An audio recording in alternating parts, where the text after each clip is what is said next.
Hello friends, कैसे हैं आप सभी। उम्मीद करता हूँ आप अच्छे होंगे, स्वस्थ होंगे, व्यस्त होंगे। मेरा नाम है अभिषेक। जैसा कि आप जानते हैं, हम कक्षा 12वीं इतिहास विषय पर चर्चा कर रहे हैं। इससे पहले मैंने पार्ट जो 1 था, पार्ट 2, पार्ट 3, पार्ट 4, जितने भी पार्ट थे चैप्टर 3 के, वो मैंने अपलोड कर दिए थे। चैप्टर 2 के भी सारे पार्ट अपलोड कर दिए, चैप्टर 1 के भी पार्ट अपलोड कर दिए। अब जो हम पढ़ेंगे चैप्टर 4 पढ़ेंगे। किसका? इतिहास का हम पढ़ेंगे, ठीक है, जो कि है किसका? कक्षा 12वीं का। और इसका पार्ट 1 जाएगा और धीरे धीरे करके मैं पार्ट 2, पार्ट 3, पार्ट 4 सारे पार्ट अपलोड करूंगा। आप धैर्य बना के रखना और अच्छे से इसको पढ़ना, ठीक है। अब देखते हैं, सबसे पहले इसका टॉपिक क्या है, इसको देख लेते हैं, ठीक है। कोई भी जब टॉपिक होता है किसी भी विषय का, कम से कम उसमें 5 मिनट दिया करें। आप उस टॉपिक को समझा करो पहले कि जो टॉपिक है उसमें कौन कौन से शब्द आ रहे हैं, उन पर ध्यान दिया करें, ठीक है। थोड़ा तो देख लेते हैं। इसमें सबसे पहले आ रहा है विचारक। विचारक कौन है? इस चैप्टर के विचारक उसमें देखेंगे हम किसकी बात हो रही है यहाँ पर, उनके विश्वास क्या थे, ठीक है, और किन इमारतों का जिक्र हो रहा है इसमें, कौन सी ऐसी प्राचीन इमारतें हैं जो हमारी धरोहर हैं जिनका इसमें जिक्र होगा, ठीक है, तो याद रखना। और सांस्कृतिक विकास क्या है, इससे क्या समझते हैं हम सांस्कृतिक विकास से। और इसका टाइम आप देख सकते हैं 600 ईसा पूर्व से 600 ईस्वी। ये भी 600 से 600 है। जो चैप्टर 1 था, सॉरी चैप्टर 2 था, चैप्टर 3 था, उसका भी टाइम यही था, 600 से 600। चैप्टर 2 में हमने पढ़ा था राजनीतिक एक इतिहास था वो, ठीक है, उसके बारे में थोड़ा जाना था। अर्थव्यवस्था कैसे काम कर रही थी वो देखा था हमने थोड़ा। और जो तीसरा चैप्टर था उसमें हमने देखा था समाज कैसा था इस समय का, 600 ईसा पूर्व से 600 ईस्वी का। और महाभारत के उदाहरण से उसे समझाया गया था, वर्ण व्यवस्था वगैरह, जाति व्यवस्था, ये सब हमने समझी थी डिटेल में। अब जो है इसमें हम पढ़ेंगे सांस्कृतिक विकास कैसे हो रहा था, ठीक है। कौन से नए जो 2 धर्म हमें देखने को मिलेंगे यहाँ पर, बौद्ध धर्म, जैन धर्म, ठीक है, उनकी उत्पत्ति क्यों हुई, उनमें कौन कौन से बातें थी उनकी, तो ये सब हम जानने की कोशिश करेंगे इन टॉपिक के माध्यम से, ठीक है। तो ध्यान रखना इस बारे में। तो शुरू करते हैं आज अपनी class. Welcome to one education. तो सबसे पहले टॉपिक देख लेते हैं हम। उन टॉपिक को मैंने कन्वर्ट किया है क्वेश्चन के रूप में, ठीक है। क्वेश्चन मैंने यहाँ पर बना दिए हैं। ये question ditto as it is आपसे पूछे जाते हैं एग्जाम में। 3-3 नंबर के क्वेश्चन आ जाते हैं या 1-1 नंबर के पूछे जा सकते हैं, ठीक है। और ये क्वेश्चन हम देखेंगे सारे, ठीक है, तो ध्यान रखना इस बारे में। आगे बढ़ते हैं हम। सबसे पहले ओवरव्यू ले लेते हैं। सबसे पहले हम पढ़ेंगे 600 से 600 ईस्वी तक के सांस्कृतिक विकास की जानकारी के स्रोत लिखिए। जो हमें जानकारी मिलती है किन स्रोतों से मिलती है उस पर चर्चा करेंगे। दूसरा टॉपिक था हमारा ईसा पूर्व प्रथम सहस्त्राब्दी। सहस्त्राब्दी मतलब होता है 1000 ईसा पूर्व की बात हो रही है, 1000 साल को कहते हैं सहस्त्राब्दी। तो वो काल विश्व इतिहास में महत्वपूर्ण काल क्यों माना जाता है, ये टर्निंग पॉइंट क्यों माना जाता है हिस्ट्री का, तो इसको हम जानेंगे। इस समय ऐसी कौन सी घटना हो रही थी। और तीसरा पॉइंट है प्रारंभिक बौद्ध धर्म की पृष्ठभूमि का वर्णन करो। जो बौद्ध धर्म की पृष्ठभूमि क्या थी, जब बौद्ध धर्म आया था उसके बैकग्राउंड में क्या चल रहा था उस समय, तो वो देखेंगे। और चौथा टॉपिक है इसमें उपनिषद, नियतिवादियों और भौतिकवादियों के बारे में जानेंगे कि उपनिषदों में किसकी बात आई है, नियतिवादी किसे कहते हैं, नियतिवादी के क्या विश्वास होते हैं, और भौतिकवादियों के क्या मानना है, और कौन कौन से प्राचीन भारत में भौतिकवादी थे, ठीक है। मटेरियलिस्ट कहते हैं भौतिकवादियों को, तो देखेंगे इसको भी, ठीक है। क्योंकि जो प्राचीन भारतीय परंपरा थी उसमें हमें हर तरह का विचार देखने को मिलता है, ठीक है। आस्तिक भी हैं उसमें, नास्तिक भी हैं। भौतिकवादियों को हम नास्तिक में उसमें रखेंगे कैटेगरी में, ठीक है। तो प्राचीन भारत के रहे हैं सब लोग। आगे बढ़ते हैं अब आते हैं हमने फिर से टॉपिक पर। यह था ओवरव्यू। अब देखते क्या करना है हमें इसमें। तो सबसे पहले हम देखते हैं 600 ईसा पूर्व से 600 ईस्वी तक के सांस्कृतिक विकास के जानकारी के स्रोत लिखिए। तो 600 से 600 की जो जानकारी मिलती है हमें सांस्कृतिक विकास के बारे में, तो कौन से स्रोत है जो हमें जानकारी देते हैं, तो आप इसका उत्तर ऐसे शुरू करेंगे। 600 ईसा पूर्व से 600 ईस्वी तक के सांस्कृतिक विकास की जानकारी के निम्नलिखित स्रोत हमें देखने को मिलते हैं, ठीक है। पहला है बौद्ध धर्म। बौद्ध धर्म से हमें जानकारी मिलती है, ठीक है, इस समय की, क्योंकि इस समय हम देखते हैं 600 ईसा पूर्व में बौद्ध धर्म का उदय हो गया था भारत में, ठीक है, तो ये देखने को मिलती है। और जैन धर्म भी इसी समय हमें देखने को मिलता है, ठीक है। बौद्ध धर्म में महात्मा बुद्ध की बात करते हैं, ठीक है, महात्मा बुद्ध थे इनके, माना जाता है उन्हीं से बौद्ध धर्म की शुरुआत होती है। जैन धर्म से भी हमें जानकारी मिलती है। और तीसरा है ब्राह्मण ग्रंथों से जानकारी मिलती है हमें इस समय, ठीक है। ब्राह्मण ग्रंथों में कौन कौन से? वेद हो गए, उपनिषद हो गए, है ना, धर्मशास्त्र हो गया, धर्मसूत्र हो गया, इनसे हमें जानकारी मिलती है। किसकी मिलती है? सांस्कृतिक विकास की हमें जानकारी देखने को मिलती है इस समय में, 600 ईसा पूर्व से 600 ईस्वी तक के समय में।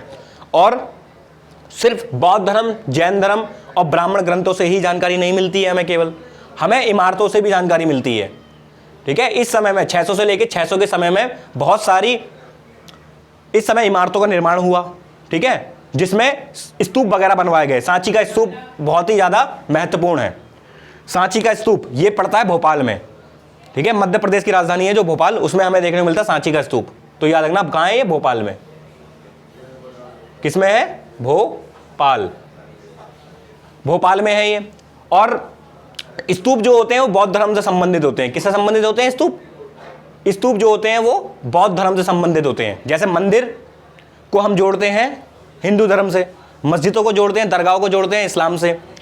ठीक है, इस्लाम धर्म से, और चर्च को जोड़ते हैं ईसाइयों से। तो उसी प्रकार स्तूप को हम किससे जोड़ते हैं? स्तूप को जोड़ते हैं हम बौद्ध धर्म से। तो ध्यान रखना इस बारे में। अगला पॉइंट है अभिलेख। अभिलेखों के माध्यम से हमें जानकारी मिलती है। विभिन्न राजाओं ने अभिलेखों के माध्यम से सांस्कृतिक विकास के बारे में बताया। और इसी समय में 600 से 600 के समय में हमें मूर्तिकला, मैं यहां लिख देता हूं, मूर्तिकला। ठीक है, मूर्तिकला का विकास हमें देखने को मिलता है। स्थापत्य कला, स्थापत्य कला हो गई, इसका भी हमें यहां पर विकास देखने को मिलता है, जो सांस्कृतिक विकास को ही दिखाता है। मूर्तिकला हो गई, स्थापत्य कला हो गई। मूर्तिकला में हम देखेंगे बुद्ध की मूर्तियां बड़ी बड़ी यहां पर लगेंगी। ठीक है, आगे चलकर, और महावीर की मूर्तियां लगेंगी। महावीर जो जैन धर्म के 24वें तीर्थंकर हैं, इनकी बात हम आगे करेंगे डिटेल में। ठीक है, तो ध्यान रखना। तो इन्हीं, और जब ये लिख लो आप सारा, तो लास्ट में एक लाइन लिख देना कि इन सभी स्रोतों के माध्यम से हमें 600 ईसा पूर्व से 600 ईस्वी तक की जानकारी मिलती है सांस्कृतिक विकास की। तो पूरा कंप्लीट करना है आंसर आपको। ठीक है, छोड़ लिख के नहीं छोड़ देना है पॉइंट एक। बौद्ध धर्म है, इसके आगे एक लाइन जोड़ दो, लिख दो पूरी। जैन धर्म के आगे लिख दो, तो अच्छा लगता है ऐसे आंसर। तो ये 3 नंबर का आ सकता है एग्जाम में, ध्यान रखना क्वेश्चन। अब आते हैं अपने दूसरे क्वेश्चन पर, जो पूछ रहा है ईसा पूर्व प्रथम सहस्त्राब्दी। सहस्त्राब्दी का मतलब होता है 1000 साल का पीरियड। ठीक है, जैसे दशक 10 साल, शताब्दी 100 साल, वैसे ही सहस्त्राब्दी 1000 साल। तो लगभग 1000 ईसा पूर्व का काल विश्व इतिहास में महत्वपूर्ण काल क्यों माना जाता है? इस काल को हम महत्वपूर्ण काल क्यों कहते हैं विश्व इतिहास में? ऐसा क्या हो गया इस काल में, 1000 ईसा पूर्व में, कि इसे हम महत्वपूर्ण मानते हैं? तो देख लेते हैं। इस काल में, इस काल का मतलब है ये 1000 ईसा पूर्व की बात हो रही है। ठीक है, इस काल में क्या हुआ? ईरान में जरतुस्त देखने को मिले। जरतुस्त एक विचारक थे जो ईरान में थे। ठीक है, चीन में एक विचारक हुए यहाँ पर खुगनसी, इनके नाम याद रखना। खुगनसी इनका नाम है, विचारक हैं। विचारक माने कोई ऐसा विचार दे जिसका लोग अनुसरण करें और जिसको सब माने। ठीक है, विचारक, बड़े बड़े विचार देने वाले, ऐसे मान सकते हैं आप। यूनान में हमने देखा इसी समय में 1000 ईसा पूर्व के बाद से यूनान में सुकरात देखने को मिलते हैं हमें। ठीक है, अरस्तु प्लेटो देखने को मिलते हैं, और अरस्तु। तो यूनान में ये तीनों व्यक्ति देखने को मिलते हैं हमें, सुकरात, प्लेटो, अरस्तु। सुकरात के शिष्य थे प्लेटो, और प्लेटो के शिष्य थे अरस्तु। ठीक है, अरस्तु को ही राजनीति विज्ञान का जनक माना जाता है, और अरस्तु को। ठीक है, अरस्तु का बहुत योगदान है, तो ध्यान रखना इस बारे में। और ये तो यूनान के हो गए तीनों विचारक। अब भारत में क्या हो रहा था? भारत में हमें महावीर और बुद्ध आदि चिंतक हुए। ठीक है, भारत में कौन हुए? महावीर और बुद्ध आदि चिंतक हुए इसी समय में। तो ये सारे चिंतक हुए इस काल में, सहस्त्राब्दी, प्रथम सहस्त्राब्दी में। तो आपको ध्यान रखना है, जैसे ईरान में जरतुस्त हुए, पूछ लेगा पेपर में कि जरतुस्त कहाँ हुए? ईरान में। खुगनसी कहाँ हुए? चीन में। ठीक है, और सुकरात, प्लेटो, अरस्तु कहाँ हुए? यूनान में। ठीक है, और भारत में कौन हुआ? महावीर और बुद्ध आदि चिंतक हमें देखने को मिले। और क्या हुआ? जीवन के रहस्य को सुलझाने का प्रयास किया इन लोगों ने। जीवन के जो रहस्य हैं उस पर इन्होंने बातें करी। ठीक है, बुद्ध हो, चाहे महावीर हो, चाहे प्लेटो हो, इन लोगों ने, सभी ने। और गंगा घाटी में नए राज्य और शहर स्थापित हुए। गंगा घाटी में हम देखते हैं नए राज्य स्थापित हुए, शहर स्थापित हुए। गंगा घाटी कौन सा इलाका है? जो बिहार है, जो बिहार वाला जो इलाका है, जो क्षेत्र है जिसे मगध कहते थे हम, उसमें नए राज्य बनने लग गए। मैंने आपको पढ़ाया था पिछले चैप्टर में 16 महाजनपद, तो उन्हीं की बात कर रहा है ये, 16 महाजनपद होगी। ठीक है, और सामाजिक एवं आर्थिक जीवन में बदलाव हुए। ठीक है, जब नए राज्य बनने लग गए तो सामाजिक और आर्थिक जीवन में भी बदलाव होंगे, आर्थिक गतिविधियां तेज हो गई, व्यापार वगैरह हो रहा है, वाणिज्य हो रहा है, तो उससे क्या होगा उससे राज्य की अर्थव्यवस्था आगे चलेगी, बढ़ेगी। तो याद रखना इस बारे में। तो ये सारा पॉइंट थे, इसको अच्छे से आप याद कर लेना। इस पे क्वेश्चन आए तो इसे कर देना आसानी से, ठीक है, इसे पढ़ लेना। और ये आपकी किताब से लिया गया, हर जो टॉपिक है आपकी किताब से लिया गया है। और जब भी पढ़ें आप कॉपी पेन और किताब लेकर बैठें और किताब से टॉपिक मैच करते रहें, ठीक है। जो मैं पढ़ा रहा हूं किताब में है भी कि नहीं है, तो इसे आप मैच करते रहा करें, ठीक है, क्रॉस चेक करते रहा करें। तो ध्यान रखना इस बारे में।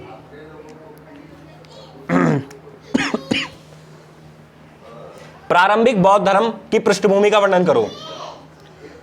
अब यहां पर पूछ रहा है कि जो बौद्ध धर्म हमें देखने को मिलता है भारत में, ठीक है, तो उसकी पृष्ठभूमि क्या थी, किस बैकग्राउंड में वो आ रहा था, किस पृष्ठभूमि में आ रहा था, वो उस समय चल क्या रहा था भारत में। सॉरी इसके लिए है। अगला, प्रारंभिक बौद्ध धर्म की से पूर्व भारत में निम्न प्रकार की स्थिति थी। जब बौद्ध धर्म हमें देखने को मिला उससे पहले भारत में निम्न प्रकार की स्थिति थी, वो देख लेते क्या थी। सबसे पहले उस समय भारत में क्या चल रहा था, आपको पता ही है, वैदिक युग था वो, ठीक है, उत्तर वैदिक काल चल रहा था।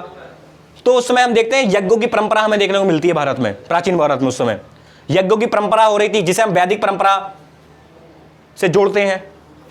उसमें क्या हो रहा था, ऋग्वेद का जिक्र आता है जिसमें, और ऋग्वेद में किसकी स्तुति है, ऋग्वेद में अग्निदेव, इंद्र, सोम आदि देवताओं की स्तुति है। स्तुति माने उनका मतलब उन्हीं के बारे में पूजा पाठ वगैरह होता है इसमें। और इस समय मंत्रों का उच्चारण चलता था वैदिक परंपरा में, ऋग्वेद में मंत्रों का उच्चारण हो रहा है। यज्ञों के समय क्या हो रहा है, मवेशी बेटे स्वास्थ्य और लंबी आयु की कामना कर रहे हैं व्यक्ति। यज्ञ व्यक्ति कोई करा रहा है तो वो उसमें ये मांग रहा है कि मवेशी वगैरह बढ़े, उसके जानवरों की संख्या बढ़े, बेटे वगैरह स्वास्थ्य वगैरह अच्छा हो रहा है, ये सब आगे। और अश्वमेध और राजसूय यज्ञ हो रहे हैं, ठीक है, अश्वमेध और राजसूय यज्ञ करवाए जाते थे ये, ठीक है। उस समय इनका जिक्र ऋग्वेद में देखने को मिलता है वैदिक परंपरा में।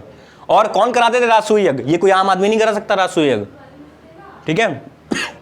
ये कराते थे सरदार और या राजा, जो राजा लोग हो गए, ठीक है, जो कबीले के सरदार हो गए किसी के, तो वो तो लंबी आयु अश्वमेध राजसूय यज्ञ सरदार और राजा द्वारा करवाए जाते थे। ध्यान रखना इस बारे में, ठीक है। थोड़ा सेकंड पॉइंट, नए प्रश्न। इसी समय में हमें नए प्रश्न देखने को मिलते हैं। क्या नए प्रश्न क्या चल रहे थे इस समय, कि जनसाधारण में यानी आम जनता में जीवन का अर्थ क्या है, मृत्यु के बाद जीवन की संभावना क्या है, और पुनर्जन्म के बारे में जानने के बारे में। तो इस समय हम देखते हैं बौद्ध धर्म से पूर्व भारत में निम्न प्रकार की स्थिति थी। उसमें यह भी थे, नए प्रश्न से जनता जूझती थी, नए प्रश्न उसके सामने खड़े थे, उन नए प्रश्नों में ध्यान देती थी। जैसे जनसाधारण में जीवन का अर्थ क्या है, और मृत्यु के बाद जीवन की संभावना क्या है, मरने के बाद क्या है, और पुनर्जन्म का क्या कंसेप्ट वगैरह है। ये इस प्रश्नों को डील कर रही है वहां की जनता, जनसाधारण। इन जनसाधारण के मन में ये सारे क्वेश्चन चल रहे हैं, ठीक है। और तीसरा पॉइंट था वाद विवाद और चर्चाएं, ठीक है। प्राचीन भारत में देखिए एक सबसे महत्वपूर्ण चीज थी, उसमें वाद विवाद चर्चाएं वगैरह बहुत होती थी, ठीक है। बहुत सारे चिंतक होते थे भारत में, बहुत सारे चिंतक थे, तो सब एक दूसरे से वाद विवाद करते थे, चर्चाएं करते थे, और एक दूसरे से क्या करते थे, संवाद करते थे। संवाद की हमारे यहाँ वो परंपरा रही है। कोई भी विचार किसी का ऐसे नहीं मान लिया जाता है, उसे वाद विवाद चर्चा संवाद के माध्यम से गुजरना होता था। तो ये बात आप ध्यान रखना, ठीक है। तो अब देखते हैं वाद विवाद और चर्चा में क्या था। उस समय का बता रहा है, समकालीन बौद्ध ग्रंथों के अनुसार उस समय भारत में 64 संप्रदाय थी या चिंतन परंपराएं थी, ठीक है। 64 संप्रदाय थी जो चिंतन परंपराएं थी उस समय। और महावीर बुद्ध जैसे शिक्षक स्थान स्थान पर घूम घूम कर तर्क वितर्क वे करते थे, चर्चाएं करते थे, ठीक है। और अपने जो उनके विचार थे, जो उनके विश्वास थे, जो उनके सिद्धांत थे, उनको फैलाते थे आगे, ठीक है। और वेदों के प्रभुत्व पर प्रश्न उठाते थे, ठीक है। बुद्ध ने वेदों के प्रभुत्व पर प्रश्न उठाया, ठीक है, वेदों की सत्ता को नहीं माना बुद्ध ने। तो ये हमें इस समय प्राचीन भारत में देखने को मिलता है, वाद विवाद चर्चाएं। बौद्ध धर्म और जैन धर्म के जो शिक्षक महावीर हुए, बुद्ध हुए, उन्होंने जगह जगह जाकर तर्क वितर्क वगैरह करना शुरू कर दिया। तो ये ध्यान रखना, ठीक है। तो ये प्रारंभिक बौद्ध धर्म की पृष्ठभूमि का वर्णन कीजिए, ठीक है। तो ध्यान रखना इस बारे में। तो ये हमने देख लिया, यज्ञों की परंपरा, नए प्रश्न, वाद विवाद और चर्चाएं देख ली। ये बौद्ध धर्म की पृष्ठभूमि थी। बौद्ध धर्म जहां उदय हो रहा था बौद्ध धर्म का भारत में, तो उस समय का जो पृष्ठभूमि थी, बैकग्राउंड था, वो क्या चल रहा था भारत में, वैदिक परंपरा में पता चल रही थी, ऋग्वेद में क्या क्या जिक्र आ रहा है, ये सब हमने देखा। अब अगला जो टॉपिक है वो देखते हैं, ये क्वेश्चन आता है आपसे एग्जाम में पूछा जाता है बार बार। उपनिषद नियतिवादियों और भौतिकवादियों के बारे में बताइए, क्योंकि मैंने आपको बताया प्राचीन जो भारतीय परंपरा थी उसमें हमें हर विचार देखने को मिलता है, ठीक है, चाहे आस्तिक विचार हो चाहे नास्तिक विचार हो, सब देखने को मिलता है। उसी प्रकार इसमें ही पूछना चाह रहा है कि इनके विचार क्या थे, देख लेते हैं।